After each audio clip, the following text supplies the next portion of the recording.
Hello guys. तो इस monthly current affairs वाले वीडियो में जून महीने के मंथली वाले वीडियो का पहला वाला पार्ट हम कवर करेंगे। तो चलिए अभी शुरू करते हैं। तो पहला प्रश्न है, किसे प्रधानमंत्री कार्यालय यानी कि पीएमओ में अतिरिक्त सचिव एडिशनल सेक्रेटरी के रूप में नियुक्त किया गया है? तो आंसर होगा एस गोपाल कृष्णन को। ये तमिलनाडु कैडर के आईएएस ऑफिसर हैं एस गोपाल कृष्णन, जिन्हें अभी पीएमओ में अतिरिक्त सचिव के रूप में नियुक्त किया गया है। इनके अलावा जो सी श्रीधर है, इनको पीएमओ में संयुक्त सचिव बनाया गया है, ज्वाइंट सेक्रेटरी। और जो मीरा मोहंती हैं, इनको पीएमओ में डायरेक्टर के पद पर नियुक्त किया गया है। बाकी आप जानते ही होंगे पीके मिश्रा, ये पीएमओ में प्रिंसिपल सेक्रेटरी है, मुख्य सचिव हैं। अच्छा, ये पीके मिश्रा हैं। एक और नाम आपने सुना होगा पीके सिन्हा का, ये प्रधानमंत्री मोदी के मुख्य सलाहकार बने थे। ये पीके मिश्रा और पीके सिन्हा पिछले साल ही इनकी नियुक्ति हुई थी, अपॉइंटमेंट हुआ था। फिर है 2019-20 वित्तीय वर्ष के दौरान भारत में एफडीआई का सबसे बड़ा स्रोत कौन सा देश रहा है, यानी कि सबसे ज्यादा एफडीआई कहां से आया है? तो आंसर होगा सिंगापुर से। तो अभी department of promotion of industry and internal trade ने एक डेटा जारी किया है, जिसमें बताया गया कि 2019-20 में सिंगापुर से $14.67 बिलियन का निवेश आया है, और इसी के साथ वो सबसे बड़ा स्रोत था। फर्स्ट नंबर पे सिंगापुर, सेकंड नंबर पे मॉरिशस और तीसरे नंबर पे रहा नीदरलैंड। तो सिंपल सा आप एक तो ये याद रखना, सबसे ज्यादा एफडीआई कहां से आया? सिंगापुर से आया। और एफडीआई की बात करेंगे तो पिछले साल के मुकाबले वित्त वर्ष 2019-20 में 13% ज्यादा एफडीआई आया है। टोटल कितना आया? $49.97 बिलियन आया। हमने बात ही कर ली सबसे ज्यादा सिंगापुर से आया। और अगर आपसे पूछ लिया जाए किस सेक्टर में सबसे ज्यादा आया, तो सर्विसेज में, सेवाओं में कितना आया? $7.85 बिलियन। एफडीआई मतलब होता है फॉरेन डायरेक्ट इन्वेस्टमेंट, यानी कि कोई विदेशी व्यक्ति या वहां की कोई कंपनी अगर भारत में आकर के इन्वेस्ट करती है तो उसे कहते हैं एफडीआई। और एफडीआई से एक इंपॉर्टेंट क्वेश्चन मैं आपको बताता हूं करंट अफेयर से रिलेट करके।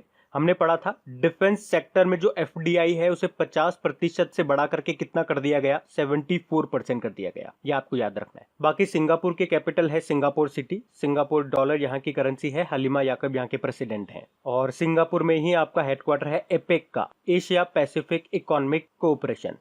फिर है, हाल ही में मासिक धर्म स्वच्छता के बारे में जागरूकता फैलाने के लिए यूनिसेफ ने किस भारतीय को चुना है? तो आंसर होगा मानुषी छुल्लर को। अच्छा, कौन है ये मानुषी छुल्लर? तो इन्होंने 2017 में मिस वर्ल्ड का खिताब जीता था, और अभी इन्हीं को मासिक धर्म स्वच्छता के बारे में जागरूकता फैलाने के लिए यूनिसेफ ने चुना है। तो इस साझेदारी में वो लड़कियों को मासिक धर्म स्वच्छता के बारे में शिक्षित करेंगी और सुविधाओं के निर्माण और महिला स्वच्छता से जुड़े उत्पादों, उनके प्रोडक्ट्स की पहुंच के संबंध में प्रचार करेंगी। आपको बता दूं, मानुषी छुल्लर खुद भी प्रोजेक्ट शक्ति नाम से मासिक धर्म से जुड़ी पहल चला रही है। अच्छा, यहीं से एक इंपॉर्टेंट डे मैं आपको रिलेट करके बताता हूँ। 28 मई को विश्व मासिक धर्म स्वच्छता दिवस के रूप में हमने मनाया है। अभी मई पीछे ही निकला है, ये जून चल रहा है, तो हमने पढ़ा भी था। और हाँ, मई के इंपॉर्टेंट डेज का अगर आपने ऑडियो नहीं सुना है तो उसका ऑडियो बना दिया है, तो आप वो ऑडियो सुन सकते हैं। उन सारे इंपॉर्टेंट डेज विद थीम और सबको रिलेट करके मैंने आपको बताया, ताकि आपको चीजें याद रखने में आसानी हो। जैसे कोई इंटरनेशनल आया है तो नेशनल साथ में बताया, कोई नेशनल डे आया है तो इंटरनेशनल कब मनाते हैं ये मैंने आपको बताया। तो वो ऑडियो आप सुन सकते हैं। ऑडियो का लिंक आपको नीचे डिस्क्रिप्शन में मिल जाएगा। और इस विश्व मासिक धर्म स्वच्छता दिवस को अंग्रेजी में बोलते हैं मेंस्ट्रुअल हाइजीन डे। और इसकी थीम क्या रही थी? पीरियड्स इन पेंडेमिक। बाकी दिया मिर्जा की बात करेंगे तो अभी यूनाइटेड नेशन एनवायरमेंट प्रोग्राम की ये गुडविल एम्बेसडर है, और इनका कार्यकाल अभी 2022 तक बढ़ा दिया गया था, तो इनका नाम न्यूज में था। सानिया मिर्जा बहुत इंपॉर्टेंट नाम है, आपको पता है टेनिस खिलाड़ी है। और क्यों नाम न्यूज में रहा था इनका? क्योंकि फेड कप हार्ट अवार्ड जीतने वाली पहली भारतीय टेनिस प्लेयर बनी है ये। करीना कपूर, ये प्यूमा की अभी ब्रांड एम्बेसडर बनी थी। अच्छा, यूनिसेफ की बात कर लेते हैं, तो इसकी फुल फॉर्म आपको याद होनी चाहिए, United Nation children's fund. New York में हेडक्वार्टर है, हेनरिटा एच फोरे हेड है। फिर है G7 आर्टिफिशियल इंटेलिजेंसी समूह में शामिल होने वाला अंतिम G7 राष्ट्र कौन सा बन गया है? तो आंसर होगा अमेरिका। तो G7 कंट्रीज ने आर्टिफिशियल इंटेलिजेंसी पर ग्लोबल पार्टनरशिप यानी कि वैश्विक साझेदारी की स्थापना की। शुरुआत में अमेरिका इसका मेंबर नहीं था, पर अब अमेरिका G7 आर्टिफिशियल इंटेलिजेंसी समूह में शामिल हो गया है। यह आर्टिफिशियल इंटेलिजेंसी में उपयोग के लिए दिशा निर्देश देने वाली एक अंतरराष्ट्रीय पैनल है। और आपको बता दूं, ये आर्टिफिशियल इंटेलिजेंसी पर वैश्विक समूह शुरू करने की पहल फ्रांस और कनाडा ने की थी। G7 कंट्रीज में कौन कौन से कंट्रीज आते हैं? अमेरिका आ गया, ब्रिटेन, फ्रांस, इटली, जापान और जर्मनी। और फिर किस देश की सर्वेक्षण टीम इस वर्ष एवरेस्ट की चोटी पर पहुंचने वाली पहली टीम बन गई है? तो आंसर होगा चाइना की। तो चाइना की सर्वेक्षण टीम इस साल माउंट एवरेस्ट पर चढ़ने और पहुंचने वाली पहली टीम बन गई है। ये एवरेस्ट की सटीक ऊंचाई का मापने यानी कि उसको मेजर करने की एक परियोजना का हिस्सा है। तो चीन ने जो उसकी ऊंचाई को मेजर किया है, मापा है, उसके अनुसार जो ऊंचाई बताई गई है वो है 8844.43 मीटर, जो कि नेपाल के द्वारा जो नापी गई थी ऊंचाई उससे 4 मीटर कम है। अच्छा, एवरेस्ट से आपको याद आना चाहिए इंटरनेशनल एवरेस्ट डे, ये हम कब मनाते हैं तो 29 मई को मनाते हैं। और एवरेस्ट, माउंट एवरेस्ट को ही नेपाल में सागरमाथा के नाम से जाना जाता है। फिर है, हाल ही में किस राज्य ने लाख की खेती को कृषि का दर्जा दे दिया है? तो आंसर होगा छत्तीसगढ़ ने। लाख की खेती, इसमें क्या होता है? इसमें लाख के जो कीट होते हैं यानी कि जो कीड़े होते हैं उनको पेड़ों पर छोड़ दिया जाता है, मतलब पेड़ों पे रहते हैं वो, और टहनियों का रस चूसते रहते हैं और अपने शरीर से पानी छोड़ते रहते हैं। जब वो पानी सूख जाता है, टाइट हो जाता है, तो उसे ही कहते हैं लाख। और उससे काफी सारे प्रोडक्ट्स बनते हैं, जैसे कि लाख की चूड़ियां वगैरह आपने सुना होगा। और ये जो कीड़े हैं इनको क्या कहा जाता है? लेसीफेरा लेक्का इनको कहा जाता है। आपको बता दूं, लाख उत्पादन में सबसे नंबर 1 कंट्री है भारत, सेकंड नंबर पे आता है थाईलैंड। और जिन पेड़ों पे इन कीड़ों को छोड़ा जाता है, मुख्य रूप से वो जो पेड़ होते हैं, जो पौधे होते हैं, वो पलाश के होते हैं या फिर बेर के होते हैं। छत्तीसगढ़ की यहाँ पे बात हुई है तो कैपिटल इसके रायपुर है, मुख्यमंत्री है भूपेश बघेल, गवर्नर है अनुसुईया उइके। छत्तीसगढ़ हाईकोर्ट के जो चीफ जस्टिस है उनका नाम है PR रामचंद्रन मेनन। अभी आपको याद होगा छत्तीसगढ़ सरकार ने राजीव गांधी किसान न्याय योजना भी शुरू की थी। अभी छत्तीसगढ़ के पहले जो मुख्यमंत्री थे अजीत जोगी, उनका भी निधन हो गया है। इसी तरह से अभी छत्तीसगढ़ सरकार ने होम डिलीवरी सर्विस को शुरू करने के लिए CG हाट वेबसाइट को लॉन्च किया था। इसको सी घाट मत बोल देना, काफी सारे लोग इसको सी घाट बोलते हैं, तो ये सी घाट नहीं है, CG हाट है, छत्तीसगढ़ हाट। और अभी छत्तीसगढ़ सरकार ने पढ़ई तुहर द्वार नाम से एक पोर्टल भी शुरू किया था। उसी तरह से अभी छत्तीसगढ़ पुलिस ने होम क्वारंटाइन लोगों के लिए रक्षा सर्व एप्लीकेशन भी लॉन्च किया था। और अभी मनरेगा के तहत सबसे ज्यादा रोजगार देने वाला पहला राज्य भी बनाया आपका छत्तीसगढ़। और छत्तीसगढ़ के अंबिकापुर में भारत का पहला गार्बेज कैफे भी खुला है। फिर जल जीवन मिशन के तहत किस राज्य के लिए भारत सरकार ने 445 करोड़ रुपए स्वीकृत किए हैं? तो आंसर होगा छत्तीसगढ़ के लिए। तो अभी केंद्र सरकार ने वित्त वर्ष 2020-21 के लिए छत्तीसगढ़ के लिए जल जीवन मिशन के तहत 445 करोड़ रुपए मंजूर किए हैं। अच्छा, जल जीवन मिशन का लक्ष्य क्या है? तो भारत सरकार का मिशन है 2024 तक देश के हर घर में नल के द्वारा जल पहुंचाना, और इसी के लिए छत्तीसगढ़ सरकार को यह फंड जारी किया गया है। इसी तरह से मैं आपको कुछ और पॉइंट बताता हूँ। अभी अरुणाचल प्रदेश ने भी 2023 तक सभी घरों में नल कनेक्शन प्रदान करने की योजना बनाई है। और कुछ समय पहले हम लोगों ने पढ़ा था जम्मू कश्मीर और हरियाणा ने कहा था कि वो उनके यहाँ पे हर घर में 2022 तक नल से जल पहुंचा देंगे, यानी कि इस मिशन को 2022 तक ही कंप्लीट कर देंगे, जो कि केंद्र सरकार ने टारगेट रखा है 2024 तक का। तो कहने का मतलब ये है, अरुणाचल प्रदेश ने कहा कि हम 2023 तक ये काम कर देंगे, जम्मू कश्मीर हरियाणा ने कहा था कि हम 2022 तक ही ये काम कर देंगे। और ये जो जल जीवन मिशन है ये जल शक्ति मंत्रालय के अंतर्गत आता है, जिसके मंत्री हैं गजेंद्र सिंह शेखावत और जिनका निर्वाचन क्षेत्र है जोधपुर। फिर अभी फोर्ब्स ने हाईएस्ट पेड प्लेयर्स की लिस्ट जारी की है, उसमें टॉप पर कौन है? तो आंसर होगा रॉजर फेडरर। ये स्विट्जरलैंड के टेनिस प्लेयर हैं रॉजर फेडरर, और ये दुनिया के सबसे ज्यादा कमाई करने वाले खिलाड़ी बन गए हैं। फर्स्ट पे रॉजर फेडरर हैं, सेकंड पे हैं क्रिस्टियानो रोनाल्डो, थर्ड पे हैं लियोनेल मेसी और फोर्थ पे हैं नेमार। यहाँ से एक और पॉइंट आपको बताता हूँ, विराट कोहली की अगर बात करेंगे तो वो 66 नंबर पर है, और इन 100 खिलाड़ियों की लिस्ट में एकमात्र क्रिकेटर है विराट कोहली। लेकिन अगर आपसे पूछा जाए महिला खिलाड़ियों में टॉप पर कौन है, तो फिर आंसर होगा आपका नाओमी ओसाका। वो भी टेनिस प्लेयर है लेकिन वो जापान से है, तो ये आप याद रखना। फिर एक किसे IIFCL का मैनेजिंग डायरेक्टर नियुक्त किया गया है? तो आंसर होगा PR जयशंकर को। IIFCL मतलब होता है India infrastructure finance company limited. अच्छा, ध्यान रखना ये PR जयशंकर है। एक S जयशंकर भी नाम आपने सुना होगा, सुब्रमण्यम जयशंकर, विदेश मंत्री हमारे। अच्छा, इनके अलावा कुछ और अपॉइंटमेंट मैं आपको बताता हूँ, जैसे कि वसंत राव सत्य वेंकट सिडबी के डेप्यूटी मैनेजिंग डायरेक्टर बने हैं ये। हर्ष बंगारी एक्सिम बैंक के डेप्यूटी मैनेजिंग डायरेक्टर बने हैं। और सुनील कुमार बंसल ये IFCI यानी कि industrial finance corporation of India, जो कि एक नॉन बैंकिंग फाइनेंशियल कंपनी है, उसके डेप्यूटी मैनेजिंग डायरेक्टर बने हैं। फिर एक किस IIT के छात्रों ने कोविड-19 संकट में हवाई यात्रा को आसान बनाने के लिए फ्लाइजी मोबाइल एप्लीकेशन को लॉन्च किया है? तो आंसर होगा IIT गुवाहाटी ने। तो अभी IIT गुवाहाटी के स्टूडेंट्स ने कोविड-19 संकट के बीच यात्रियों के लिए हवाई यात्रा को आसान बनाने के लिए एक संपर्क रहित यानी कि कॉन्टेक्ट लेस मोबाइल एप्लीकेशन को लॉन्च किया है। तो इस एप्लीकेशन का नाम क्या है? फ्लाइजी। एक तो ये याद रखना। और किसने बनाया है? IIT गुवाहाटी ने। और हवाई यात्रा को सेफ और कॉन्टेक्ट लेस बनाने के लिए भारत का पहला एप्लीकेशन है ये, मतलब जो एविएशन विमानन के लिए बनाया गया है उसमें ये पहला है। और अभी आपको याद होगा IIT गुवाहाटी ने अल्जाइमर रोग के इलाज का एक नया तरीका भी ढूंढा था। अच्छा, बात आईआईटीज की है तो आप में से काफी सारे स्टूडेंट्स ने बोला था कि अभी तक जितने भी आईआईटीज न्यूज में रहे हैं जनवरी से लेके मई तक, जिन्होंने भी अभी कोरोना वायरस पे कोई एप्लीकेशन बना रहा है, कोई वेंटिलेटर बना रहा है, कोई पोर्टल लॉन्च कर रहा है, तो मतलब जो भी अभी न्यूज में रहे हैं वो मैं आपको एक साथ बता दूं। तो इन सभी का मैंने ऑडियो बना दिया है, जितने भी अभी आईआईटी जनवरी से लेके मई तक न्यूज में रहे हैं। तो आपने अगर वो ऑडियो नहीं सुना है तो वो ऑडियो आप सुन लीजिए। ऑडियो रिवीजन का लिंक आपको नीचे डिस्क्रिप्शन में मिल जाएगा। उस लिंक पे आप जैसे ही क्लिक करेंगे खबरी एप्लीकेशन पे पहुंच जाएंगे। अगर खबरी एप्लीकेशन इंस्टॉल नहीं कर रखा है तो वो इंस्टॉल कर लेना और वहां पे क्रैक एग्जाम सर्च मारना, आपको अपने सारे ऑडियोज मिल जाएंगे। और वहां पे हमें फॉलो जरूर कर लेना, क्योंकि अभी जो भी इंपॉर्टेंट टॉपिक्स की सीरीज हम चलाएंगे उन सभी ऑडियोज के नोटिफिकेशन आपको डायरेक्ट मिल जाएंगे। तो ये बढ़ते आगे।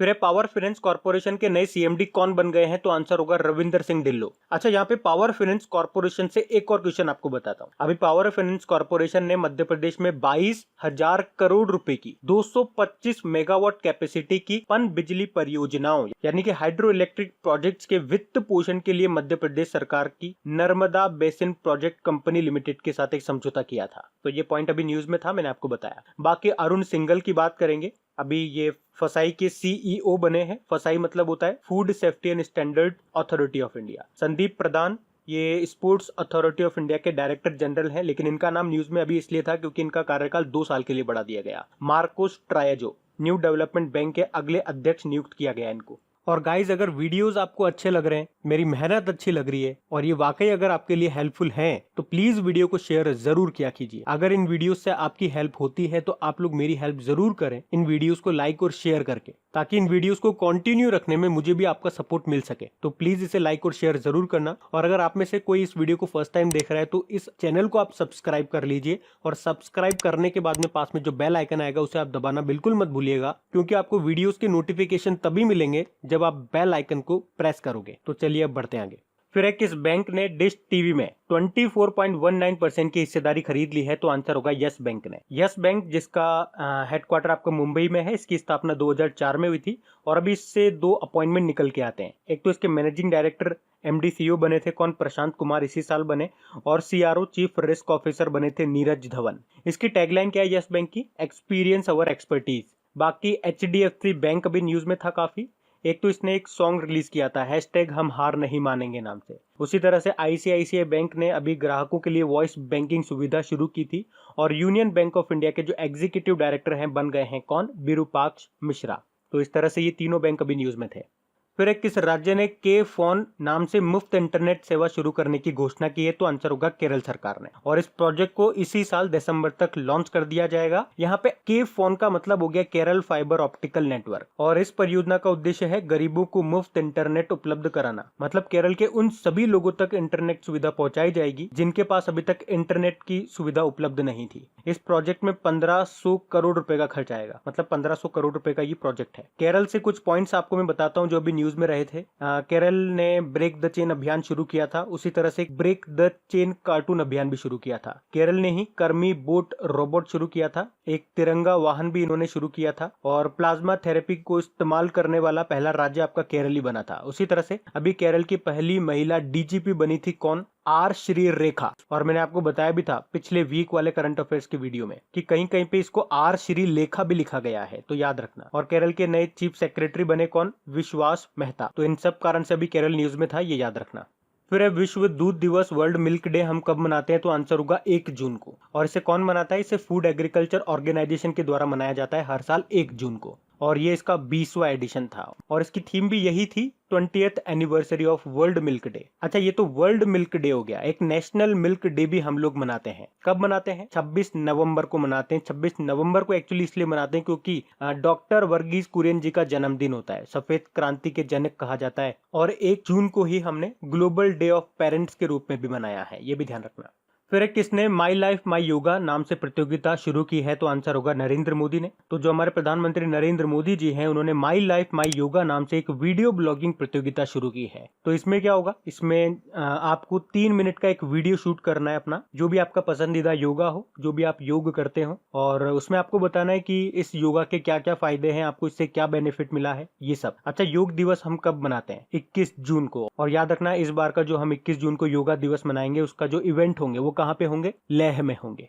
फिर है कैरेट इंडिया की नई सीईओ कौन बन गई है? तो आंसर होगा अनीता कोटवानी। अच्छा, ये कैरेट इंडिया क्या है? ये एक मीडिया एजेंसी है और इसी की सीईओ बन गई है अनीता कोटवानी। बाकी आर श्रीरेखा या आर श्रीलेखा बोल दो, केरल की पहली महिला डीजीपी बनी है अभी ये। और ये अगला ऑप्शन मैंने जानबूझ करके इसीलिए लिखा है, कंचन चौधरी भट्टाचार्य भारत की पहली महिला डीजीपी बनी थी ये। और इनका नाम तो अभी न्यूज में भी था क्योंकि पिछले साल ही इनका निधन हो गया था, तो ये आपको याद होना चाहिए। अच्छा, किस राज्य की ये पहली महिला डीजीपी बनी थी? तो फिर आंसर होगा उत्तराखंड की। Ravinder Singh Dhillon power finance corporation के नए सीएमडी बने थे।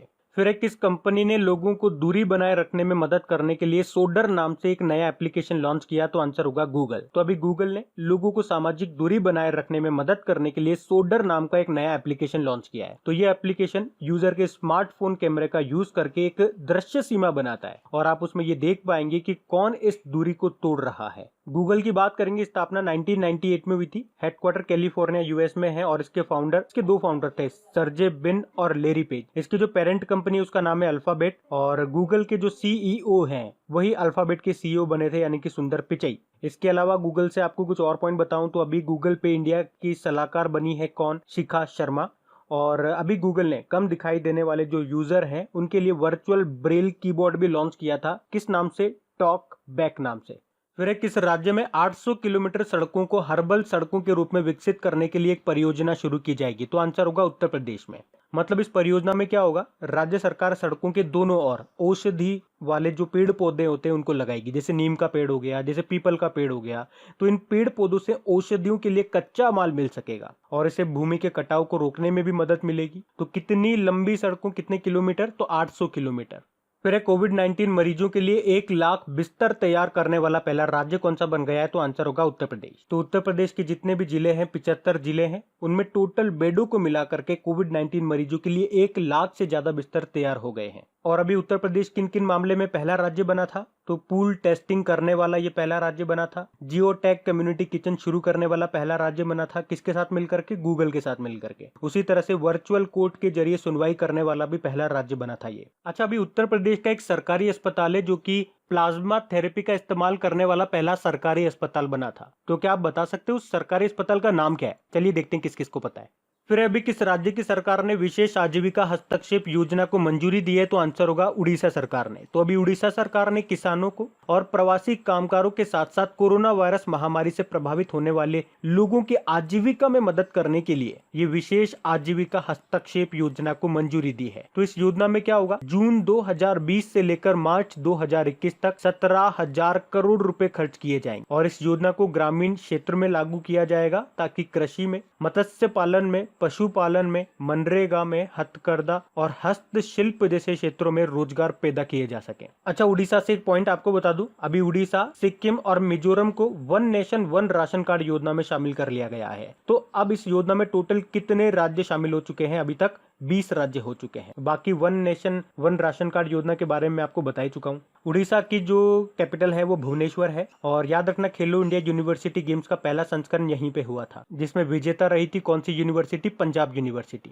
मुख्यमंत्री है नवीन पटनायक और अभी नवीन पटनायक को पेटा ने हीरो टू एनिमल अवार्ड भी दिया था। पेटा जानवरों के हितों के लिए काम करने वाली एक संस्था है जिसकी फुल फॉर्म होती है people's ethical treatment of animal. अभी उड़ीसा सरकार ने ही मो जीवन पहल और मो प्रतिभा पहल भी शुरू की थी और मैंने आपको बताया भी है। देखो, किसी भी योजना या कोई भी इनिशिएटिव के आगे अगर मो लगा हुआ हो तो वो आपकी उड़ीसा का ही होगा। उसी तरह से अभी उड़ीसा ने कहा है कि कोविड-19 से मरने वाले पत्रकारों के परिवारों को 15 लाख रुपए दिए जाएंगे। अच्छा, उड़ीसा में एक इंपॉर्टेंट टेम्पल है जिसको कहते हैं कोणार्क सन टेम्पल और अभी याद रखना भारत सरकार इसके सौरकरण यानी कि सोलराइजेशन की योजना बना रही है। अच्छा, कोणार्क सन टेम्पल से एक प्रश्न एग्जाम में पूछा जाता है, ब्लैक पगोडा टेम्पल किसे कहते हैं? तो कोणार्क सन टेम्पल को कहते हैं, जो कि आपके उड़ीसा में है। याद रखना आपके 10 रुपए का जो नोट है उसके ऊपर इसी का चित्र अंकित है। उड़ीसा में एक डैम भी है, longest dam of India, Hirakud dam.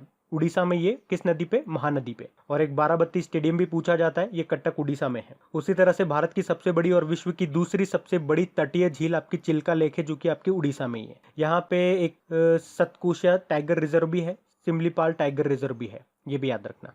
फिर एसबीआई के नए मैनेजिंग डायरेक्टर के रूप में किसको नियुक्त किया गया? तो आंसर होगा अश्विनी भाटिया को। ये अश्विनी भाटिया अभी तक एसबीआई में डेप्यूटी मैनेजिंग डायरेक्टर थे, लेकिन अब उन्हें एसबीआई में मैनेजिंग डायरेक्टर के रूप में नियुक्त कर दिया गया है। अच्छा, डेली अगर आप लोग हमारा करंट अफेयर्स का लेक्चर देखते होंगे तो आपको याद होगा इसी साल जनवरी में इसके एक मैनेजिंग डायरेक्टर बने थे चल्ला श्रीनिवासुलु शेट्टी नाम से। अब ये मत सोचना अभी तो वो बने ही थे, वो हट करके फिर ये नए बन गए हैं क्या। देखो एसबीआई में 4 मैनेजिंग डायरेक्टर होते हैं, तो ये जो अश्विनी भाटिया बने हैं ये पीके गुप्ता की जगह बने हैं, जो अभी कुछ समय पहले रिटायर्ड हो गए थे। अच्छा, कुछ और मैं आपको अपॉइंटमेंट बताता हूँ, अभी नए बिल्कुल अपॉइंटमेंट है। PP Sen Gupta Indian overseas bank का अगला एमडी सीईओ इनको नियुक्त किया गया। Matam Venkat Rao central bank of India के एमडी सीईओ नियुक्त हुए हैं, और वसंत राव सत्य वेंकट, ये अभी हमने पीछे ही पढ़ा था, सिडबी का डेप्यूटी मैनेजिंग डायरेक्टर इनको बनाया गया था। फिर अभी किसने अल्ट्रा स्वच्छ नाम से एक बहुउद्देशीय कीटाणु शोधन इकाई विकसित की है, तो आंसर होगा डीआरडीओ ने। तो अभी डीआरडीओ ने अल्ट्रा स्वच्छ नाम से एक कीटाणु शोधन यूनिट विकसित की है। ये एक बहुउद्देशीय इकाई है, मतलब इसमें आप पीपीई किट को, कपड़ों को, या दूसरे आपके कोई भी इलेक्ट्रॉनिक आइटम है उन्हें आप कीटाणु रहित कर सकते हो। डीआरडीओ की बात करेंगे, defence research and development organisation full form होती है। 1958 में स्थापना हुई थी, और 1958 में ही आपके नासा की भी स्थापना हुई थी। कई बार मैंने आपको बताया, ये चीजें अब आपको याद हो गई होंगी। अगर डेली आप लोग हमारा करंट अफेयर्स का लेक्चर देख रहे होंगे तो ये चीजें अब आपको याद हो चुकी होंगी। इसका हेडक्वार्टर नई दिल्ली में है। इसके जो हेड है वो है जी सतीश रेड्डी। मोटो क्या है इसका, strength origin is in science है। अभी आपको याद होगा केमिकल फ्री कीटाणु शोधन के लिए अल्ट्रावायलेट डिसइंफेक्शन टावर भी बनाया था डीआरडीओ ने, और अभी artificial intelligence based attendance application भी बनाया था जिसका नाम था आईना। उसी तरह से ध्रुव DHRUVS नाम से अल्ट्रावायलेट बेस्ड सैनिटाइज भी विकसित किया था इन्होंने। फिर किसने भारत सरकार के इस्पात मंत्रालय के सचिव का पदभार संभाल लिया है, यानी कि मिनिस्ट्री ऑफ स्टील के सेक्रेटरी बन गए हैं, तो आंसर होगा प्रदीप कुमार त्रिपाठी। और इन्हीं के साथ आपको एक और अपॉइंटमेंट बताता हूं, अभी RK चतुर्वेदी जो है ये अभी रसायन व पेट्रोकेमिकल मंत्रालय के सचिव बन गए हैं। बाकी आप अरविंद कुमार शर्मा को जानते ही हो, MSME मंत्रालय में सचिव बने थे, और गिरधर अरमाने परिवहन एवं राजमार्ग मंत्रालय में सचिव बने थे। अच्छा, इस्पात मंत्री स्टील मिनिस्टर कौन है, हमारे धर्मेंद्र प्रधान है। फिर अभी किसने MSME सेक्टर्स को सशक्त बनाने के लिए चैंपियंस प्लेटफॉर्म लॉन्च किया है, तो आंसर होगा नरेंद्र मोदी जी ने। तो प्रधानमंत्री नरेंद्र मोदी ने MSME सेक्टर्स को मदद करने के लिए, उन्हें आगे बढ़ाने के लिए चैंपियंस नाम से एक टेक्नोलॉजी प्लेटफॉर्म लॉन्च किया है। यहाँ पे चैंपियंस का मतलब भी होता है creation and harmonious application of recent process for increasing the output and national strength. तो इस प्लेटफॉर्म का उद्देश्य क्या है, MSME सेक्टर्स की जो छोटी छोटी इकाइयां होती है उनको प्रोत्साहित करना, उनकी जो भी शिकायतें होती है उनको हल करना और उनकी मदद करना। अच्छा, अभी हम लोगों ने पीछे भी पढ़ा था कि प्रधानमंत्री नरेंद्र मोदी जी ने अभी माई लाइफ माई योगा नाम से एक प्रतियोगिता भी शुरू की थी, तो वो भी याद रखना। और हमारे MSME मंत्री कौन है, नितिन गडकरी है, जिनका निर्वाचन क्षेत्र है नागपुर में। परिवहन एवं राजमार्ग मंत्रालय भी इन्हीं के पास है। फिर हाल ही में शुरू की गई प्रधानमंत्री स्वनिधि योजना में स्ट्रीट वेंडर्स को कितने तक का ऋण दिया जाएगा, लोन दिया जाएगा, तो आंसर होगा 10,000 रुपए तक का। तो अभी भारत सरकार ने स्ट्रीट वेंडर्स यानी कि जो लोग रोड पे बैठ करके दुकानें लगाते हैं, आसपास में ठेले वगैरह लगाते हैं और इस तरह से अपना जीवन यापन करते हैं, तो उनकी मदद के लिए प्रधानमंत्री स्वनिधि योजना को मंजूरी दे दी है। और याद रखना, इसी को प्रधानमंत्री स्ट्रीट वेंडर्स आत्मनिर्भर योजना भी बोलते हैं। तो उसमें उन स्ट्रीट वेंडर्स को अपनी आजीविका फिर से शुरू करने के लिए उन्हें 10,000 रुपए तक का लोन दिया जाएगा बिना किसी गारंटी के, और वो उन्हें 1 साल के अंदर वापस चुकाना भी। और इस योजना के तहत 50 लाख स्ट्रीट वेंडर्स को फायदा पहुंचने की उम्मीद है, और इसके लिए सरकार ने 5,000 करोड़ रुपए की राशि रखी है। फिर अभी भारतीय मौसम विभाग ने चक्रवाती तूफान निसर्ग के महाराष्ट्र और गुजरात से टकराने की चेतावनी दी थी कि ये 3 जून को टकराएगा।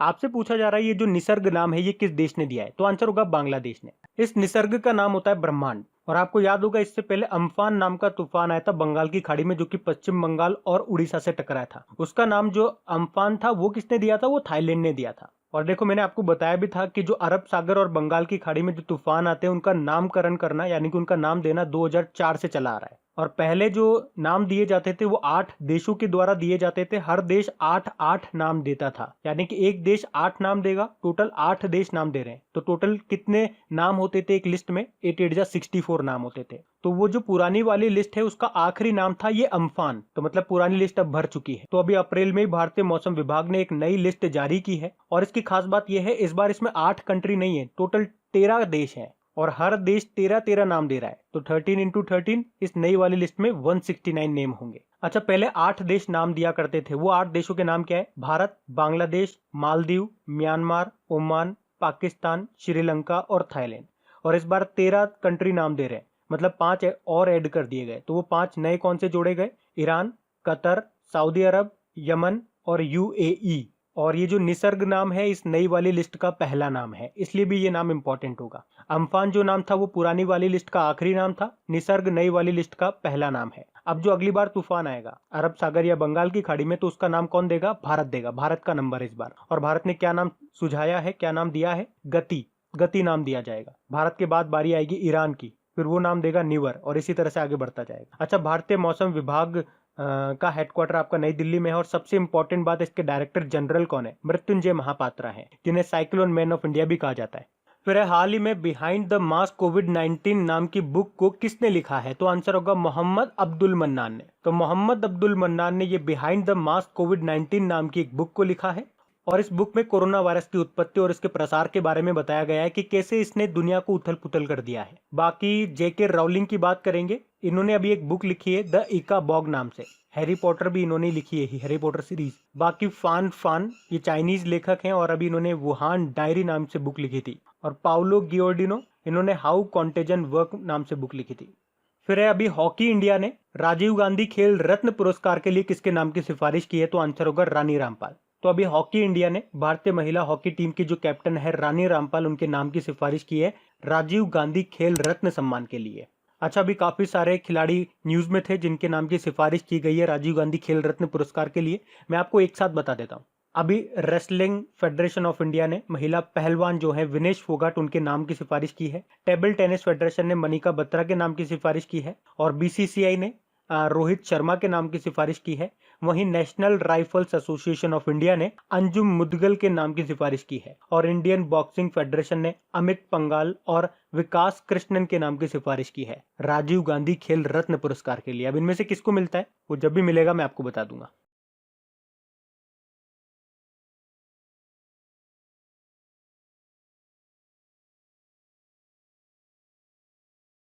फिर है हाल ही में कौन सी निजी फाउंडेशन यानी कि एक प्राइवेट फाउंडेशन डब्ल्यूएचओ की सबसे बड़ी फंडर बनेगी, फंड देने वाली? तो आंसर होगा bill and Melinda Gates foundation. अभी आपको पता है, पहले तो यूएसए ने कहा था कि वो डब्ल्यूएचओ को फंड नहीं देगा। उसके बाद अभी यूएसए के जो प्रेसिडेंट है डोनाल्ड ट्रंप, उन्होंने डब्ल्यूएचओ से अपने संबंधों को समाप्त करने की घोषणा कर दी है पूरी तरीके से। और इसके बाद bill and Melinda Gates foundation WHO को सबसे बड़ा फंड देने वाला बन जाएगा, और ये पहली बार होगा जब कोई प्राइवेट संस्था संयुक्त राष्ट्र एजेंसी की सबसे बड़ी फंडर बनेगी। डब्ल्यूएचओ के बारे में तो मैं आपको कई बार बता चुका हूं, जैसे स्थापना इसकी 7 अप्रैल 1948 को हुई थी, और यही कारण है 7 अप्रैल को वर्ल्ड हेल्थ डे के रूप में मनाते हैं। हेडक्वार्टर जेनेवा स्विट्जरलैंड में है, और इसके अध्यक्ष हैं टेड्रोस अधानोम। अच्छा, सबसे इंपॉर्टेंट पॉइंट मैं आपको बताता हूँ। अभी भारत को 3 साल के लिए डब्ल्यूएचओ के कार्यकारी बोर्ड में शामिल किया गया है। उससे भी ज्यादा इंपॉर्टेंट पॉइंट, हमारे जो स्वास्थ्य मंत्री हैं डॉक्टर हर्षवर्धन जी, उनको डब्ल्यूएचओ के कार्यकारी बोर्ड का अध्यक्ष बनाया गया है। और अभी आपको याद होगा डब्ल्यूएचओ ने सी टैप पहल भी शुरू की थी। सी टैप मतलब होता है कोविड-19 टेक्नोलॉजी एक्सेस पूल। फिर एक किस राज्य की सरकार ने मिशन फतेह गीत लॉन्च किया है? तो आंसर होगा पंजाब ने। तो अभी कोरोना के खिलाफ लड़ाई के हिस्से के तौर पर पंजाब के जो मुख्यमंत्री हैं कैप्टन अमरिंदर सिंह, उन्होंने मिशन फतेह गीत लॉन्च किया है, और इस गीत को कई हस्तियों ने गाया है, जैसे कि सोनू सूद, अमिताभ बच्चन, करीना कपूर, कपिल देव, हरभजन सिंह, मिल्खा सिंह, काफी सारी शख्सियतों ने मिलकर के इसको गाया है। अच्छा, सॉन्ग की बात है तो अभी आपको याद होगा आत्मनिर्भर भारत के लिए जयतु भारतम गीत गाया गया था।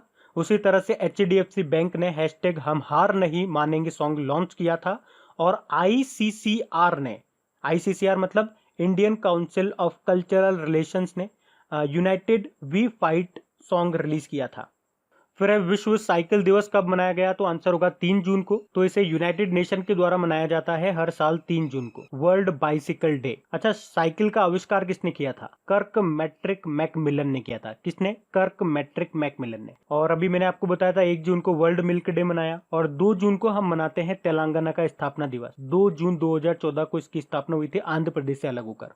फिर अभी किस विश्वविद्यालय ने ऑक्सीजेनो नाम से एक श्वसन यंत्र यानी कि रेस्पिरेटर बनाया, मतलब एक तरह का मास्क है ये? तो आंसर होगा लवली प्रोफेशनल यूनिवर्सिटी, जो कि आपकी पंजाब में है। मतलब ये एक तरह का मास्क ही है। आप इसे फोटो में देखो, जब आप इसे मुंह पर लगाओगे और मुंह पर लगाकर आप सांस लोगे तो यहाँ पे आगे शैवाल यानी कि एल्गे डाल दिए गए हैं जो हवा को शुद्ध करने का काम करेंगे। तो अगर हवा में कोई कोरोना वायरस प्रेजेंट होगा तो ये उसे मार देंगे। अच्छा, सावित्रीबाई फुले, ये मैंने आपको बताया भी था, भारत की पहली महिला अध्यापिका थी ये, और इन्होंने ही भारत का पहला स्कूल खोला था जो कि महिलाओं के लिए था। और सावित्रीबाई फुले से आपको याद भी आता होगा, जो इस बार आपके खेलो इंडिया यूनिवर्सिटी गेम्स का पहला संस्करण हुआ था उड़ीसा के भुवनेश्वर में, उसमें दूसरे स्थान पर रहा था सावित्रीबाई फुले विश्वविद्यालय। पहले नंबर पे आपका पंजाब विश्वविद्यालय था और तीसरे पे था पंजाबी विश्वविद्यालय। फिर किसने लगातार दूसरी बार हुरुन इंडिया आर्ट लिस्ट 2020 में टॉप किया है? तो आंसर होगा अनीश कपूर ने। अनीश कपूर ये चित्रकार हैं, पेंटिंग वगैरह बनाते हैं और बहुत फेमस पेंटर है। इनकी एक एक पेंटिंग करोड़ों में बिकती है और इन्होंने अभी लगातार दूसरी बार हुरुन इंडिया आर्ट लिस्ट 2020 में टॉप किया है। ये देखो भारतीय मूल के हैं, मतलब जन्म तो भारत में हुआ था लेकिन ये रहने वाले ब्रिटेन में है, मतलब ब्रिटेन में रहते हैं। बाकी थंगजाम धबाली सिंह की बात करेंगे, मणिपुर के डॉक्टर हैं। अभी इनका नाम न्यूज में था क्योंकि जापान के ऑर्डर ऑफ राइजिंग सन से इनको सम्मानित किया गया था। सिद्धार्थ वरदराजन भारतीय पत्रकार हैं, फ्रीडम ऑफ स्पीच अवार्ड मिला था इनको।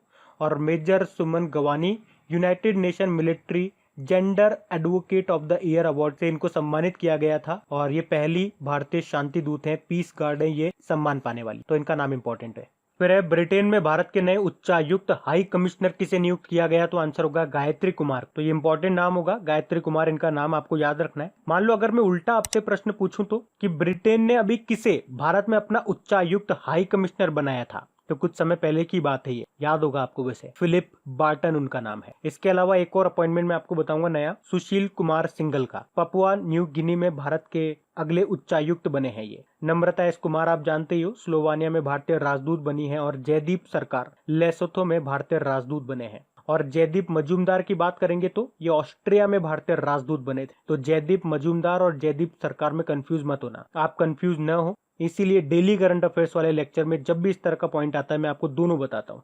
फिर है IIFL फाइनेंस ने किसे अपना ब्रांड एम्बेसडर बनाया? तो आंसर होगा रोहित शर्मा।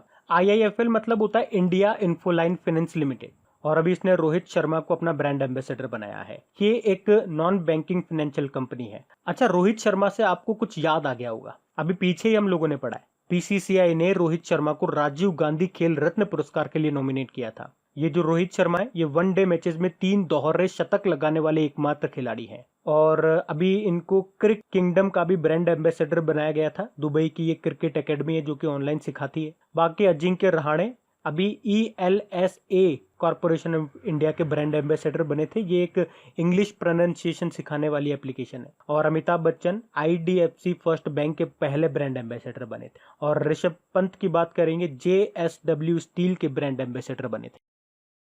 अभी केंद्र सरकार ने विदेशी नागरिकों के कौशल मानचित्रण के लिए कौन सी योजना शुरू की है? तो आंसर होगा स्वदेश। अब यहाँ पे स्वदेश का भी मतलब है skilled workers arrival database for employment support. आपको पता है अभी कोरोना महामारी के कारण विदेशों में जो भारतीय थे उनको भारत लाया जा रहा है। इसके लिए सरकार अलग अलग मिशन चला रही है। जैसे आपने सुना होगा अभी वंदे भारत मिशन चलाया गया था। तो जो भारत आ रहे हैं उन कुशल यानी कि स्किल्ड लोगों का बेहतर उपयोग करने के लिए स्वदेश योजना शुरू की है। इसमें क्या होगा, वंदे भारत मिशन के तहत लौटने वाले नागरिकों का कौशल मानचित्रण यानी कि स्किल मैपिंग किया जाएगा। इससे होगा क्या, इससे उनके स्किल के हिसाब से उन्हें रोजगार उपलब्ध कराया जाएगा।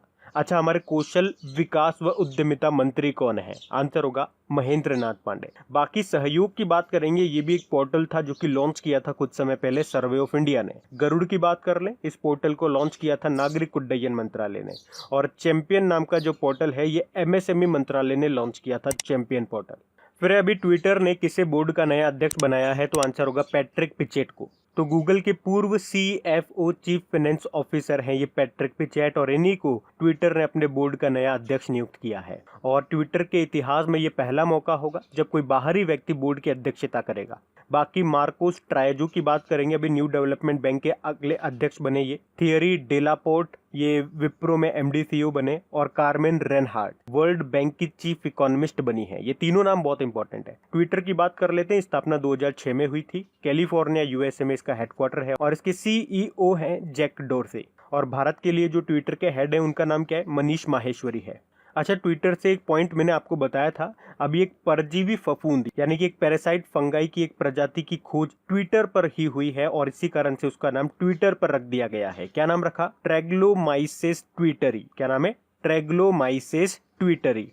फिर CII के अध्यक्ष कौन बन गए हैं? तो आंसर होगा उदय कोटक। तो कोटक महिंद्रा बैंक के MD CEO हैं ये उदय कोटक, और अभी इन्हें वर्ष 2020-21 के लिए CII मतलब confederation of Indian industry, Hindi में बोलेंगे तो भारतीय उद्योग परिसंघ का अध्यक्ष बनाया गया है। और ये किसकी जगह लेंगे? विक्रम किर्लोस्कर की जगह लेंगे। अच्छा, इनके अलावा ये तो अध्यक्ष बने हैं, उपाध्यक्ष किसको बनाया गया है? बजाज फिंसर्व लिमिटेड के जो CMD है संजीव बजाज, उन्हीं को CII का उपाध्यक्ष वाइस प्रेसिडेंट बनाया गया है। और याद रखना CII को अभी 125 साल पूरे हो चुके हैं, और 150 साल किसे पूरे हो गए? कोलकाता बंदरगाह को, इसीलिए उसका नाम अब ऑफिशियली डॉक्टर श्यामा प्रसाद मुखर्जी कर दिया गया है। फिर किसे बाफ्ता का नया अध्यक्ष नियुक्त किया गया? तो आंसर होगा कृष्णेंदु मजूमदार को। तो एमी पुरस्कार विजेता और ये टेलीविजन निर्माता है कृष्णेंदु मजूमदार, और इन्हीं को अभी बाफ्ता का नया अध्यक्ष नियुक्त किया गया है। और इनका नाम इसलिए भी इंपॉर्टेंट हो जाता है क्योंकि ये पहले अश्वेत व्यक्ति हैं जिन्हें बाफ्ता के 73 साल के इतिहास में बाफ्ता का अध्यक्ष चुना गया है। ये पिप्पा हैरिस की जगह लेंगे जो अब डेप्यूटी चेयरमैन बन गए हैं। अश्वेत व्यक्ति से आप इंग्लिश में से समझेंगे जो गोरी चमड़े वाले नहीं है, मतलब अंग्रेज नहीं है। अच्छा, बाफ्ता से आपको कुछ याद आता होगा, 2020 का बाफ्ता फिल्म अवार्ड जिसमें बेस्ट फिल्म रही थी 1917, बेस्ट एक्ट्रेस रही थी रेनी जेलवेकर जूडी मूवी के लिए, बेस्ट एक्टर रहे थे जोकिन फिनिक्स जोकर मूवी के लिए, और बेस्ट डायरेक्टर रहे थे सैम मेंडिस 1917 के लिए। ये भी याद रखना। बाफ्ता का मतलब क्या होता है? British academy of film and TV arts. बाकी जयदीप मजूमदार की बात करेंगे, अभी ऑस्ट्रिया में भारतीय राजदूत बने ये, और जयदीप सरकार ये लेसोथो जो कि अफ्रीकन कंट्री है वहां पे भारतीय राजदूत बने। और गायत्री कुमार भी इंपॉर्टेंट नाम है, ब्रिटेन में भारतीय उच्चायुक्त यानी कि हाई कमिश्नर बनी है। फिर नेशनल फर्टिलाइजर्स लिमिटेड का CMD किसे नियुक्त किया गया है? तो आंसर होगा VN दत्त को। तो नेशनल फर्टिलाइजर्स लिमिटेड जो कि एक मिनी रत्न कंपनी है जो केमिकल फर्टिलाइजर्स, ऑर्गेनिक फर्टिलाइजर्स और इंडस्ट्रियल केमिकल्स का उत्पादन करती है, उनको प्रोडक्शन करती है, और इसी ने अपने मार्केटिंग डायरेक्टर वीरेंद्र नाथ दत्त को कंपनी के CMD पद का अतिरिक्त प्रभार यानी कि एडिशनल चार्जेस सौंपा है। अच्छा, नेशनल फर्टिलाइजर्स लिमिटेड का हेडक्वार्टर कहां पर है? नोएडा यूपी में। बाकी रविंदर सिंह ढिल्लो आप जानते ही होंगे, पावर फाइनेंस कॉर्पोरेशन के CMD बने। अरुण सिंघल ये फसाई के CEO बने, फसाई मतलब food safety and standards authority of India. Janhavi Phukan FICCI ladies organisation के राष्ट्रीय अध्यक्ष बने हैं। फिर मूडीज इन्वेस्टर सर्विसेज ने भारत की संप्रभु रेटिंग यानी कि सॉवरेन रेटिंग को घटा करके कितना कर दिया? तो आंसर होगा Baa3। तो अभी मूडीज इन्वेस्टर सर्विसेज ने भारत की जो सॉवरेन रेटिंग होती है उसको घटा करके Baa3 कर दिया। ये पहले Baa2 थी। अच्छा, अब आप सोच रहे होंगे ये संप्रभु रेटिंग क्या होती है? ये रेटिंग बताती क्या है? तो जैसे किसी देश ने उधार लिया, जैसे अभी आप देख रहे होंगे अलग अलग संस्थाओं से, डेवलप्ड कंट्रीज से, बैंकों से लोन लिए जा रहे हैं, उधार लिए जा रहे हैं। कोरोना संकट आ गया है, तो ये जो उधार लिया है इसे वापस चुकाना भी होगा। तो देशों के उधार चुकाने का आकलन करती है ये रेटिंग। मतलब इससे पता चलता है कि कौन सा देश समय पे पैसा चुका पाएगा या नहीं चुका पाएगा। अच्छा, इस रेटिंग से क्या फर्क पड़ता है? तो देखो, अगर किसी देश को पैसे की जरूरत है तो दुनिया भर के निवेशकों से कर्ज लेते हैं, तो इन्वेस्टर पहले उस देश की ये रेटिंग चेक करते हैं। उससे पता चलता है इस रेटिंग के थ्रू कि भैया वो जिस देश को अमाउंट देने जा रहे हैं वो देश अमाउंट सही समय पे देगा या नहीं देगा, इसी रेटिंग से पता चलता है। अगर किसी देश की रेटिंग अच्छी है तो उसे कम ब्याज पर भी बड़ी आसानी से कर्ज मिल जाता है। तो इस पर्टिकुलर क्वेश्चन में बात करेंगे तो भारत की रेटिंग कम हुई है। फिर है हाल ही में जारी स्टार्टअप ब्लिंक की स्टार्टअप इकोसिस्टम रैंकिंग 2020 में भारत की रैंक क्या रही है? भारत 23 नंबर पर आया। स्टार्टअप मतलब हो गया नया बिजनेस, नया उद्योग। तो ये रैंकिंग ये बताती है कि नए उद्योगों को शुरू करने में कौन सा कंट्री कितना अच्छा है, और इस रैंकिंग में भारत 23 नंबर पे आ गया है। पहले भारत 17वें नंबर पे था, अभी भारत 23 नंबर पे है, ये आपको याद रखना है। और टॉप पे है अमेरिका। फिर अभी किस तूफान ने मध्य अमेरिका में तबाही मचाई है? तो आंसर होगा अमांडा। तो मध्य अमेरिकी देश अल सल्वाडोर और ग्वाटेमाला में एक उष्ण कटिबंधीय तूफान यानी कि ट्रॉपिकल स्टॉर्म आया है, उसका नाम ही क्या है? अमांडा है। अच्छा, अभी कुछ समय पहले अम्फान नाम का तूफान भी आया था, पश्चिम बंगाल और उड़ीसा में उसने तबाही मचाई थी, और उसका नाम किसने दिया था ये आपको याद रखना है। अम्फान नाम दिया था थाईलैंड ने। और उसके बाद निसर्ग नाम का तूफान आया, ये महाराष्ट्र और गुजरात की तरफ आया, और इसका नाम किसने दिया था? बांग्लादेश ने दिया था। और ये निसर्ग नाम इसलिए भी इंपॉर्टेंट हो जाता है क्योंकि नामों की जो हमारी नई वाली लिस्ट है उसमें ये पहला नाम है। अम्फान नाम जो पुरानी वाली लिस्ट था उसका आखिरी नाम था, इसलिए दोनों नाम आपको याद रखने हैं। और आपको याद होगा इसी तरह से डायने चक्रवात आया था मेडागास्कर में, जिसके लिए हमारी भारतीय नौसेना ने ऑपरेशन वनीला भी चलाया था। और मंगा नाम का एक चक्रवात आया था ऑस्ट्रेलिया में। तो कम से कम जो रिसेंटली नाम अभी न्यूज में आए हैं इनको याद रखना।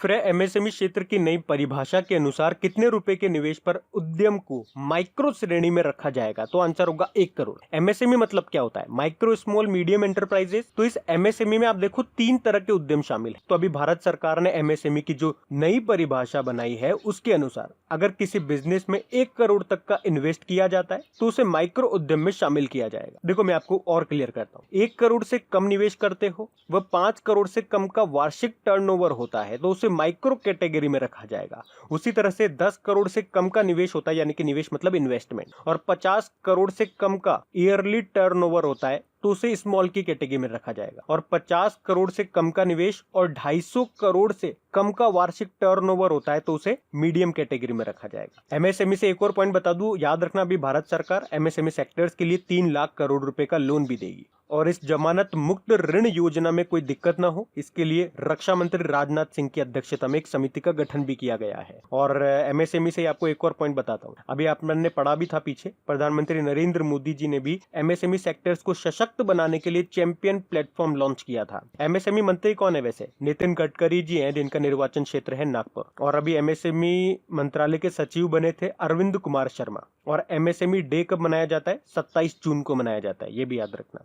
फिर एक किस यूनियन टेरिटरी ने सैलरी ट्रैकर मोबाइल एप्लीकेशन मेरा वेतन लॉन्च किया है? तो आंसर होगा जम्मू कश्मीर ने। जम्मू कश्मीर के जो पहले लेफ्टिनेंट गवर्नर है गिरीश चंद्र मुर्मू, उन्होंने ही अभी सरकारी कर्मचारियों के लिए सैलरी ट्रैकर मोबाइल एप्लीकेशन मेरा वेतन लॉन्च किया है। और इस एप्लीकेशन का उद्देश्य क्या है? कर्मचारियों को वेतन संबंधी जानकारी प्रदान करना। तो इस एप्लीकेशन की मदद से जो दूर दराज में ग्रामीण क्षेत्रों में तैनात हैं सरकारी कर्मचारी, वो आसानी से अपनी सैलरी और उससे संबंधित जानकारी प्राप्त कर पाएंगे। जम्मू कश्मीर की बात कर लें तो कुछ इंपॉर्टेंट पॉइंट आपको बता दें। इसके पहले लेफ्टिनेंट गवर्नर है गिरीश चंद्र मुर्मू। और जब भी गिरीश चंद्र मुर्मू का नाम आता है, मैं आपको एक और नाम बताता हूँ, गिरीश चंद्र चतुर्वेदी का। नेशनल स्टॉक एक्सचेंज के ये अध्यक्ष बने थे, तो नाम में कंफ्यूज मत हो जाना। और जम्मू कश्मीर में ये आपकी चेनानी नाशेरे सुरंग, जो कि भारत की सबसे लंबी रोड सुरंग है, इसकी लंबाई है 9.2 किलोमीटर। और अभी ये न्यूज में क्यों थी? क्योंकि इसका नाम बदल करके डॉक्टर श्यामा प्रसाद मुखर्जी के नाम पे रख दिया गया।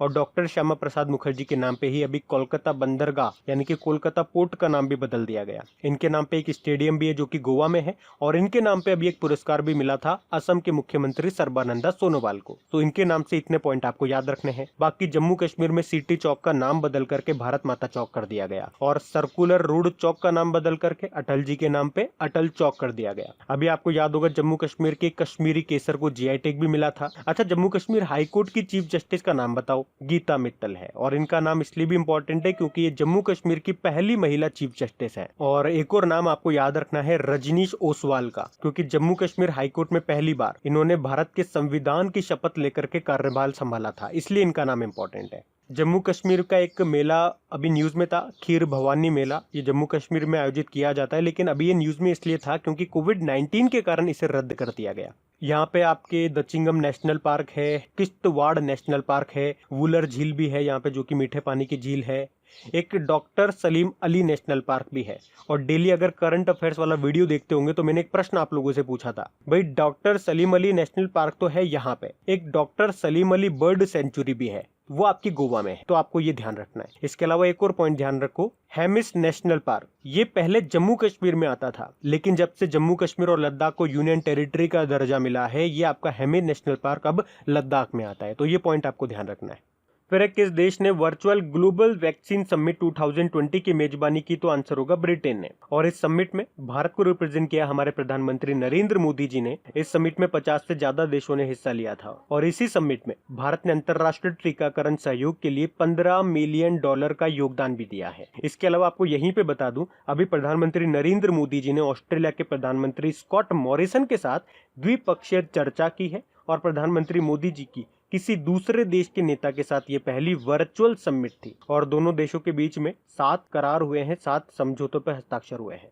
फिर किस राज्य की पुलिस ने डिप्रेशन से ग्रस्त अपने कर्मियों के लिए स्पंदन अभियान शुरू किया है? तो आंसर होगा छत्तीसगढ़ सरकार ने। तो छत्तीसगढ़ के जो पुलिस कर्मी है वो मानसिक तनाव में रहते हैं, डिप्रेशन में रहते हैं, जिसके कारण कई बार वो अकारण ही लड़ाई कर लेते हैं, उलझ जाते हैं, या डिप्रेशन में आके कई बार वो सुसाइड भी कर लेते हैं। तो उनके डिप्रेशन की जांच करने और उनके लिए परामर्श और उस डिप्रेशन को दूर करने के लिए संगीत वगैरह, योग थेरेपी की व्यवस्था करने के लिए एक विशेष अभियान स्पंदन शुरू किया है। और इसका उद्देश्य क्या है? इसका उद्देश्य यही है कि पुलिस कर्मियों को डिप्रेशन और तनाव से बचाना। छत्तीसगढ़ की बात करेंगे, कैपिटल रायपुर है, मुख्यमंत्री हैं भूपेश बघेल, गवर्नर है अनुसुईया उइके, और छत्तीसगढ़ के जो चीफ जस्टिस है उनका नाम है PR रामचंद्रन मेनन। याद रखना, छत्तीसगढ़ का जो अंबिकापुर है वहाँ पे भारत का पहले गार्बेज कैफे खुला है, और छत्तीसगढ़ सरकार ने ही राजीव गांधी किसान न्याय योजना भी शुरू की है। इसके अलावा छत्तीसगढ़ के जो अभी पहले मुख्यमंत्री थे अजीत जोगी, उनका भी निधन हो गया है। याद रखना, छत्तीसगढ़ सरकार ने लाख की खेती को अभी कृषि का दर्जा दे दिया है। उसके अलावा छत्तीसगढ़ सरकार ने पढ़ई तू हर द्वार पोर्टल लॉन्च किया है। इसके अलावा होम डिलीवरी के लिए CG हार्ट डैशबोर्ड भी लॉन्च किया था, और छत्तीसगढ़ पुलिस ने ही होम क्वारंटाइन लोगों के लिए रक्षा सर्व एप्लीकेशन को लॉन्च किया। और याद रखना, अभी मनरेगा के तहत सबसे ज्यादा रोजगार देने वाला पहला राज्य बन गया आपका छत्तीसगढ़। फिर कौन सा बैंक मोबाइल पर चालू खाता यानी कि करंट अकाउंट खोलने की सुविधा देने वाला पहला बैंक बन गया है? तो आंसर होगा इंडसइंड बैंक। तो अब आप मोबाइल के थ्रू कुछ ही घंटों में करंट अकाउंट ओपन कर पाएंगे, और इस तरह की मोबाइल एप्लीकेशन पर करंट अकाउंट खोलने की सुविधा देने वाला पहला बैंक बन गया है इंडसइंड बैंक। देखो, पहले आप मोबाइल में सेविंग अकाउंट तो खोल पाते थे, लेकिन करंट अकाउंट नहीं खोल पाते थे, इसीलिए ये पहला बैंक बन गया है ऐसी सुविधा देने वाला। और इस एप्लीकेशन का नाम क्या है? Indus corporate. बाकी यूनियन बैंक ऑफ इंडिया भी न्यूज में क्यों था? क्योंकि इसके एग्जीक्यूटिव डायरेक्टर बन गए हैं विरूपाक्ष मिश्रा, और सिटी यूनियन बैंक के MD CEO को फिर से रीअपॉइंट किया गया था, जिनका नाम है N कामाकोदी। बाकी कोटक महिंद्रा बैंक की बात करेंगे, अभी ये न्यूज में था क्योंकि वीडियो KYC की सुविधा इसने शुरू की थी। और कोटक महिंद्रा बैंक के जो MD CEO हैं उदय कोटक, इनका नाम हमने पढ़ा था पीछे, CII के नए अध्यक्ष बने हैं ये। अच्छा, इंडसइंड बैंक की बात कर लेते हैं। इसका हेडक्वार्टर पुणे में है। इसके MD CEO है सुमंत कथपालिया, और इसकी टैगलाइन है we make you feel richer. ये भी आप याद रखना। फिर किसने एशिया रीजन के लिए कॉमनवेल्थ शॉर्ट स्टोरीज प्राइज जीता है? तो आंसर होगा कृतिका पांडे ने। तो भारतीय लेखिका है ये कृतिका पांडे, और इन्होंने ही एशिया रीजन के लिए कॉमनवेल्थ शॉर्ट स्टोरी प्राइज 2020 जीता है। उनकी story the great Indian T and snacks के लिए ये पुरस्कार उन्होंने जीता है। याद रखना, ये जो अवार्ड है ये 5 रीजन में दिया जाता है, जैसे कि एशिया रीजन में दे दिया, पैसिफिक रीजन में दे दिया, अफ्रीका रीजन में दे दिया, कनाडा और यूरोप और कैरेबियन मिलाकर के इन 5 रीजन में दिया जाता है। तो आपको तो एशिया रीजन का याद रखना है, किसे मिला है? कृतिका पांडे को मिला है। बाकी अनीश कपूर की बात कर लेंगे, लगातार दूसरी बार हुरुन इंडिया आर्ट लिस्ट 2020 को इन्होंने टॉप किया था, मशहूर पेंटर हैं ये। बाकी क्वारेशा अब्दुल करीम क्रिस्टोफ मेरियक्स पुरस्कार जीता इन्होंने, और विनय बदवार की बात करेंगे तो 2019 के लिए अलेक्जेंडर डेल रिम्पल अवार्ड जीता इन्होंने। फिर है विश्व पर्यावरण दिवस, वर्ल्ड एनवायरनमेंट डे कब मनाया? तो आप तो जानते ही होंगे 5 जून को ये मनाया जाता है। अब ये तो हर कोई जानता है ये 5 जून को मनाते हैं। अब इसकी थीम आपके लिए इंपॉर्टेंट रही। इसकी थीम क्या रही? बायोडाइवर्सिटी, हिंदी में बोलेंगे तो जैव विविधता। अच्छा, कुछ स्टूडेंट्स को इसमें कंफ्यूजन था कि इसकी थीम ये नहीं है, तो ये जो मैंने आपको थीम बताई है द हिंदू से बताई है, तो आप देख सकते हैं यहाँ पे लिखा हुआ है दिस ईयर इसकी जो थीम है वो है बायोडाइवर्सिटी। और जगह भी इसकी आप देख सकते हैं, मैं आपको यहाँ पे दिखा रहा हूँ फोटो, यही इसकी थीम है।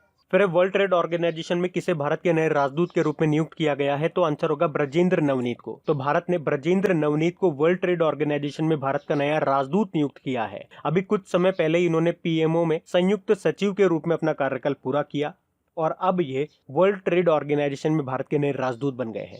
बाकी TS तिरुमूर्ति का नाम भी आपको याद रखना है, यूनाइटेड नेशन में भारत के स्थायी प्रतिनिधि परमानेंट रिप्रेजेंटेटिव बने थे। और संदीप प्रधान ये स्पोर्ट्स अथॉरिटी ऑफ इंडिया के अध्यक्ष हैं, और अभी इनका नाम न्यूज में इसलिए था क्योंकि इनका कार्यकाल 2 साल के लिए बढ़ा दिया। और दिलीप ओमान की बात करेंगे तो स्टील अथॉरिटी ऑफ इंडिया के नए अध्यक्ष बने ये। देखो, वर्ल्ड ट्रेड ऑर्गेनाइजेशन की बात करेंगे तो इसका जो स्थापना हुआ था 1995 में हुआ था, और इसका हेडक्वार्टर है जेनेवा स्विट्जरलैंड में। एक और प्रश्न यहाँ से पूछा जाता है कि इसके मेंबर कंट्रीज कितने हैं? 164 मेंबर कंट्रीज हैं। फिर वर्ल्ड इकोनॉमिक फोरम किस वर्ष में यूनिक ट्विन समिट की मेजबानी करेगा? तो आंसर होगा 2021 में, जनवरी 2021 में ये इसकी मेजबानी करेगा। ये एक वर्चुअल समिट होगा जो कहाँ पे होगा? दावोस स्विट्जरलैंड में होगा, और इसकी जो थीम है वो है द ग्रेट रीसेट। अच्छा, वर्ल्ड इकोनॉमिक फोरम से कुछ इंपॉर्टेंट पॉइंट्स बताता हूँ। जिसकी स्थापना कब हुई थी? 1971 में। हेडक्वार्टर इसका कोलोग्नी स्विट्जरलैंड में है, और इसके हेड है क्लॉस स्वेब। अभी जनवरी में ही वर्ल्ड इकोनॉमिक फोरम की 50वीं बैठक हुई थी स्विट्जरलैंड के दावोस में, और यहीं पर इसने ग्लोबल सोशल मोबिलिटी रिपोर्ट 2020 जारी की थी, जिसमें भारत 76 नंबर पे था और उसमें टॉप पे था डेनमार्क। और वहीं पर ही ग्लोबल टैलेंट कॉम्पिटिटिवनेस इंडेक्स भी इसने जारी किया था। और वर्ल्ड इकोनॉमिक फोरम ने ही अभी ग्लोबल टैलेंट कॉम्पिटिटिवनेस इंडेक्स भी जारी किया था, जिसमें भारत 72 नंबर पे था और उसमें टॉप पे था स्विट्जरलैंड। उसके अलावा अभी एक आध महीने पहले, शायद मई के महीने में, इसने ग्लोबल एनर्जी ट्रांजिशन इंडेक्स भी जारी किया था, जिसमें भारत 74 नंबर पे था और उसमें टॉप पे था स्वीडन। और एक अपॉइंटमेंट भी बताऊंगा आपको, इसी साल वर्ल्ड इकोनॉमिक फोरम की आईटी गवर्नर्स कम्युनिटी का चेयरमैन बनाया गया सी विजय कुमार को, तो ये भी याद रखना।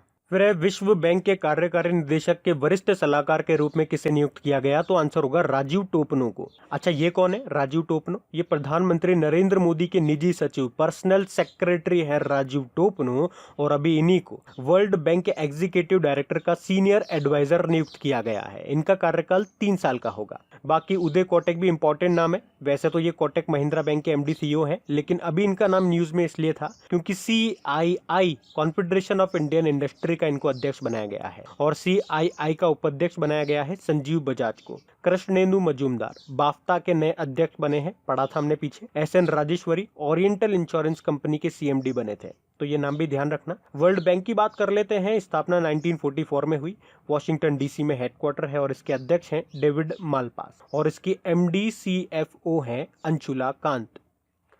और अभी हमने पढ़ा भी था कि वर्ल्ड बैंक की नई चीफ एग्जीक्यूटिव कौन बनी, तो आंसर होगा कार्मेन रेनहार्ट। और वर्ल्ड बैंक ने वाइस प्रेसिडेंट ऑफ इंटीग्रिटी के रूप में मोहम्मदो डायगन को भी नियुक्त किया था, उनका नाम भी याद रखना।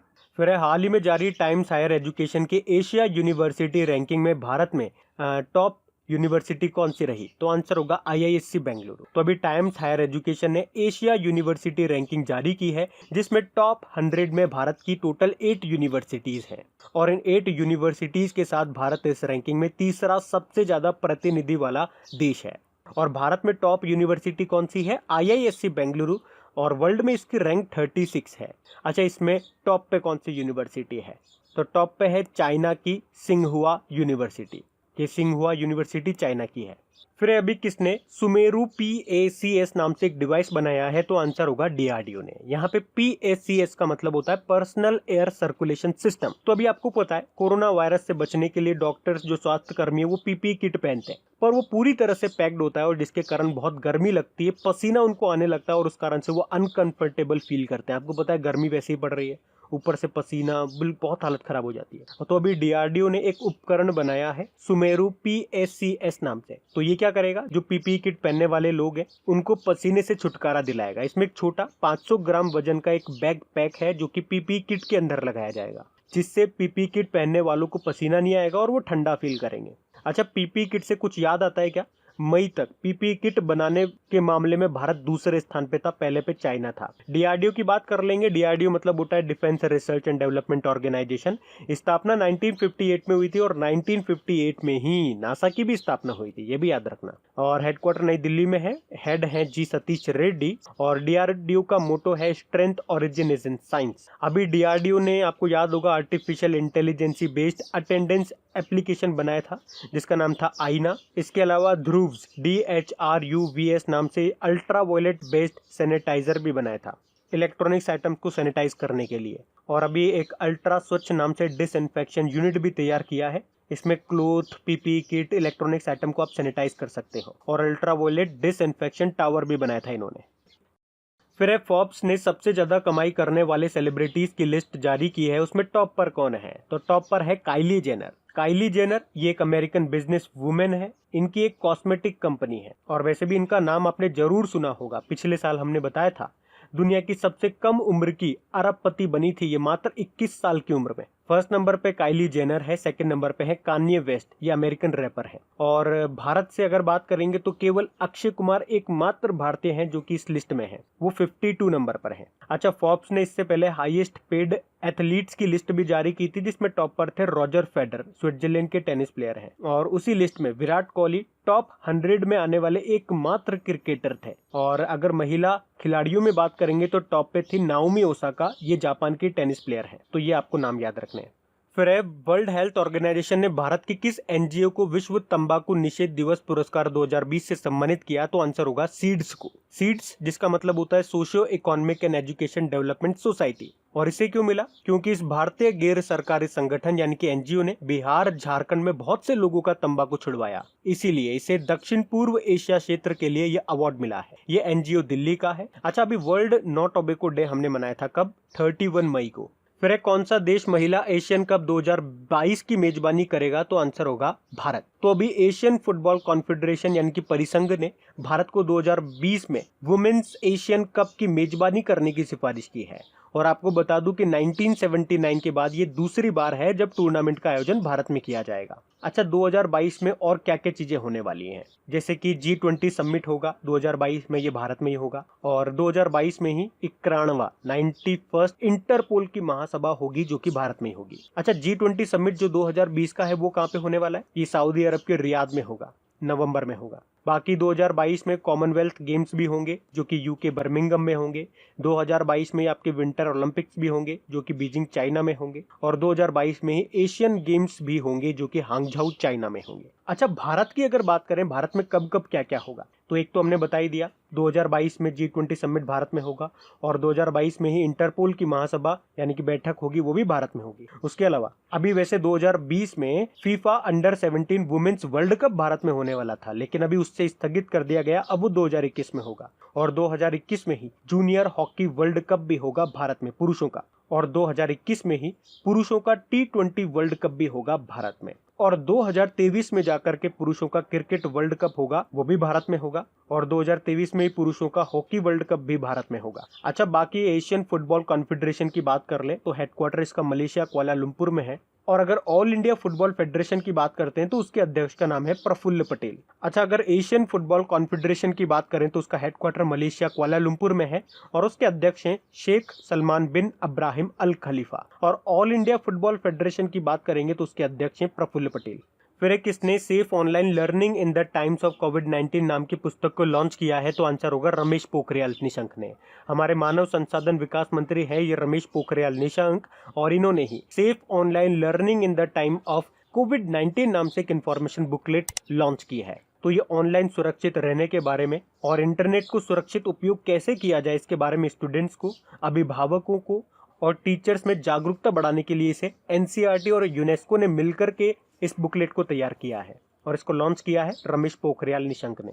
फिर है रोमानिया में भारत के अगले राजदूत के रूप में किसे नियुक्त किया गया? तो आंसर होगा राहुल श्रीवास्तव को। राहुल श्रीवास्तव ये वर्तमान में विदेश मंत्रालय में संयुक्त सचिव हैं और अभी इन्हीं को रोमानिया में भारत का अगला राजदूत नियुक्त किया गया है। बाकी सीबी जॉर्ज की बात करेंगे तो कुवैत में भारतीय राजदूत बने थे ये। रविश कुमार फिनलैंड में भारतीय राजदूत बने और गायत्री कुमार मैं आपको कई बार बता चुका हूँ क्योंकि ये नाम इंपॉर्टेंट है, ब्रिटेन में भारतीय उच्चायुक्त हाई कमिश्नर बनी है। कुछ और नाम मैं आपको बताऊं क्या? चलो रिवाइज कर लेते हैं। पी कुमारन अभी सिंगापुर में भारतीय उच्चायुक्त बने। पीके नायर नाइजर में भारतीय राजदूत बने। एक सुशील कुमार सिंगल भी थे, पापुआ न्यू गिनी में उच्चायुक्त बने। और नम्रता एस कुमार ये स्लोवानिया में भारतीय राजदूत बनी थी। तो ये नाम याद रखो। बाकी रोमानिया से 2 पॉइंट याद रख लो, इसका जो कैपिटल है वो बुचारेस्ट में है और करेंसी है ल्यू।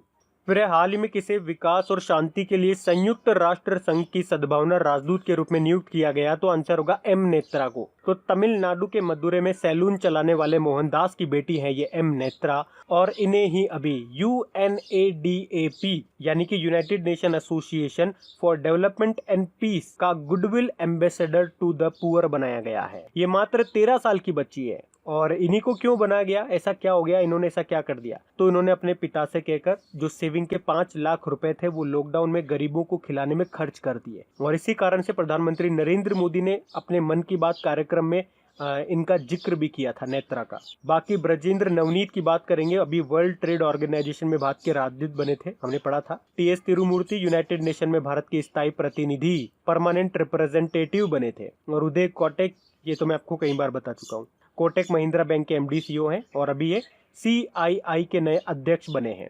उपाध्यक्ष कौन बने? संजीव बंसल। फिर किस बैंक ने सॉफ्ट POS नाम से डिजिटल पॉइंट ऑफ सेल समाधान लॉन्च करने के लिए मास्टर कार्ड इंडिया के साथ समझौता किया? तो आंसर होगा एक्सिस बैंक ने।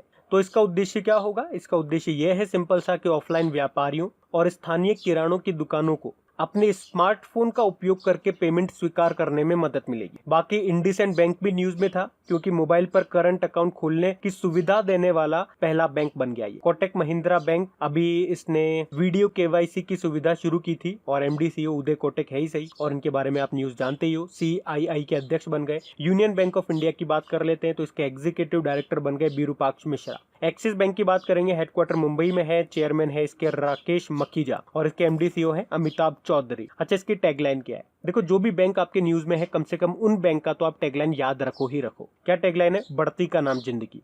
फिर है आदिदास की भारतीय शाखा ने किसे अपना ब्रांड एम्बेसडर नियुक्त किया है? तो आंसर होगा मानुषी छिल्लर को। अच्छा, आदिदास ये कहां पे कंपनी है? ये जर्मन कंपनी है। तो मानुषी छिल्लर ये कौन है? ये 2017 की मिस वर्ल्ड रही थी और अभी आदिदास की जो भारतीय शाखा है, इंडियन ब्रांच है, उन्होंने इन्हें अपना ब्रांड एम्बेसडर नियुक्त किया है। और मानुषी छिल्लर से एक पॉइंट आपको और याद रखना है, हमने पढ़ा था पिछले महीने ही कि मासिक धर्म स्वच्छता के बारे में जागरूकता फैलाने के लिए यूनिसेफ ने मानुषी छिल्लर को चुना था।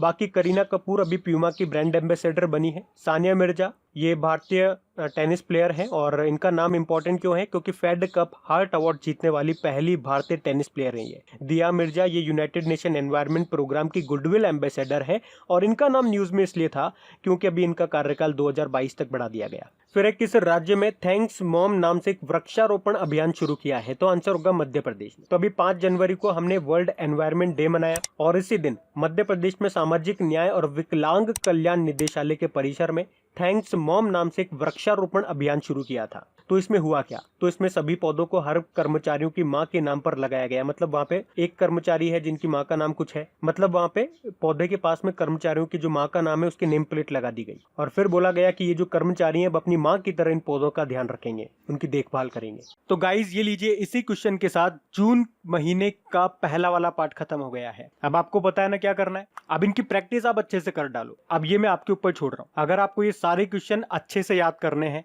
अगर आपने इस वीडियो को देखने में 1 घंटा लगाया है तो आपको इनकी प्रैक्टिस करनी चाहिए, आपको इनका रिवीजन करना चाहिए क्योंकि विदाउट एनी प्रैक्टिस आप इन क्वेश्चंस पे कमांड नहीं कर पाओगे, भूल जाओगे। तो प्रैक्टिस करो जितना हो सकता है। वीडियो को 1-2 बार देख लिया बस। अब आपको जितनी प्रैक्टिस आप कर सकते हो उतनी प्रैक्टिस करो क्योंकि practice makes the main perfect only. और मेरी मेहनत अगर अच्छी लग रही है आप लोगों को तो प्लीज वीडियो को शेयर जरूर करें क्योंकि आप लोगों के सपोर्ट से ही मुझे मोटिवेशन मिलता है और अच्छे अच्छे नए नए प्लान्स माइंड में आते हैं कि आप लोगों के लिए ये करना चाहिए, आप लोगों के लिए वो करना चाहिए। लेकिन अगर आप लोग सपोर्ट नहीं करते हो तो फिर कैसे होगा? तो प्लीज गाइज शेयर जरूर करना। Thank you.